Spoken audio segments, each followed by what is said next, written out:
நமச்சிவாய வாழ்க நாதன் தாழ் வாழ்க.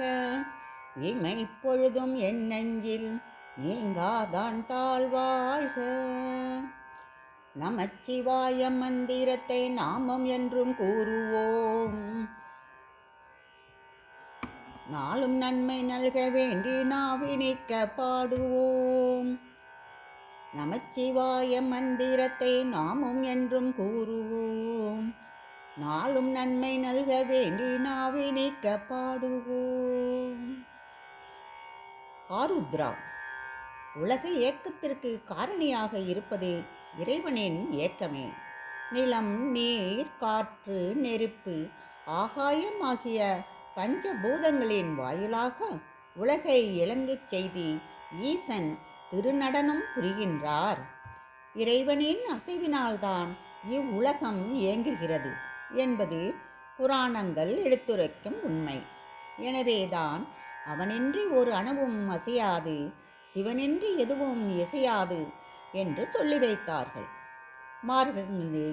மார்கழி மாதம் இறை வழிபாட்டிற்கு உரிய மாதம்.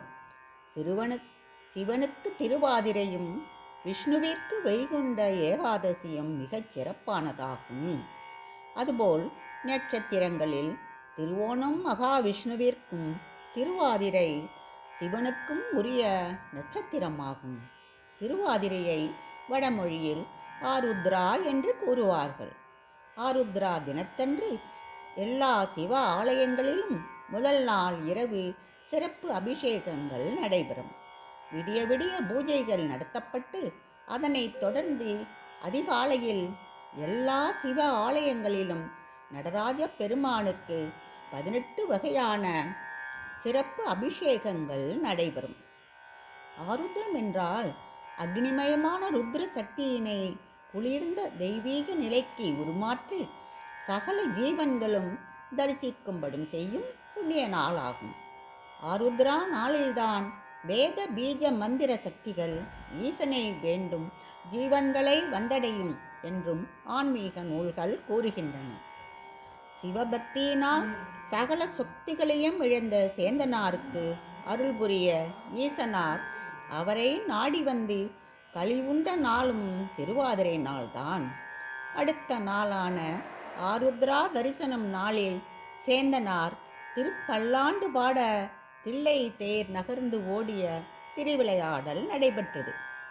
உண்மையான பக்திக்கு ஈசனே நம் வீட்டிற்கு வருவார் என்பதே ஆருத்ரா தரிசனத்தின் மகிமை. ஸ்ரீ முக்கண்ணனாருக்கு வருடத்தில் 6 முறைகள் மட்டுமே அபிஷேகம் செய்யப்படுகிறது. 3 முறைகள் திதியென்றும் 3 முறைகள் நட்சத்திரம் என்றும் செய்யப்படும். அபிஷேகத்தில் திருவாதிரை என்று செய்யப்படும் அபிஷேகமே விசேஷமாக சொல்லப்படுகிறது. சிவபெருமான் எத்தனையோ திருவிளையாடல்கள் நிகழ்த்தியிருந்தாலும் தன்னுடைய பக்தருக்காக தானே மனமிறங்கி வந்து அருள் செய்ததினால் இந்த திருவாதிரை மிகச் சிறப்பு வாய்ந்ததாகும். சிவபெருமானுக்குரிய ஆருத்ரா தரிசனத்திற்கு காரணமான புராண கதை ஒன்றை நாம் காண்போம். பஞ்சபூதங்களின் இயக்கத்திற்கு ஆதாரமாக இருக்கும் சிவபெருமானை நிந்தித்து ஒருமுறை தார்காவனத்தில் முனிவர்கள் ஒன்று கூடி முக்கண்ணனுக்கு எதிராக வேள்வி ஒன்றை நிகழ்த்தினார்கள். அதாவது அவர்களின் கோட்பாட்டின்படி கர்மத்தை மட்டும் செய்தால் போதும், கடவுள் என்பவர் கிடையாது என்பதுதான். அவர்களுக்கு பாடம் புகட்டினார் கைலைநாதர். பிட்சாடனர் ரூபம் எடுத்து பிட்சை கேட்டு முனிவர்களின் இல்லங்களுக்கு சென்றார். பிட்சாடனரை கண்ட முனி பத்தினிகள் அனைவரும் அவரின் பின்னால் போகத் தொடங்கினர். இச்செயலை கண்ட முனிவர்கள் மிகுந்த கோபம் கொண்டு வேள்வி தீயினில் மத யானை, மான், உடுக்கை, முயலகன், தீப்பிழம்பு ஆகியவற்றை தருவித்து அனைத்தையும் சிவபெருமான் மேல் ஏவிவிட்டார்கள். சர்வேசனோ மத யானையினை கொன்று அதன் தோளினை அணிந்து கொண்டார். மான், உடுக்கை, அக்னி அனைத்தையும் தானே சுவீகரித்து கொண்டார். முயலகனின் மேல் வலது காலை ஊன்றி இடது காலை தூக்கியபடி நடனம் ஆடி முனிவர்கள் உண்மையினை அறியச் செய்தார். அதுவே ஆருத்ரா தரிசனம் எனப்படுகிறது. ஸ்ரீ நடராஜ பெருமான் 108 நடனங்களை ஆடியிருக்கிறார். அவர் தனியாக ஆடியது 48, உமாதேவியருடன் சேர்ந்து ஆடியது 36, தேவர்களுக்காக ஆடியது 12, திருமாலுடன் ஆடியது 9, முருகனுடனோ 3 நடனங்கள் ஆடியுள்ளார். ஓம் சிதம்பர வாசனே தில்லை நடராஜரே சிவகாமி நேசரே வா, உன் நடனத்தை காணவே நாடி வந்தோம் சிவமே நலம் பெற அருள்வாயே.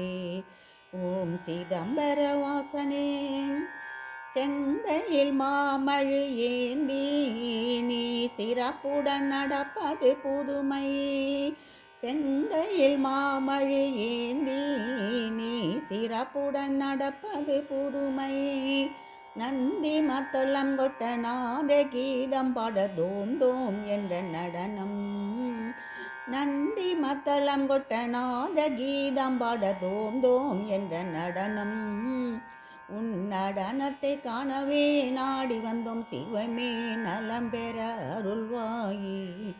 ஓம் சிதம்பர வாசனே.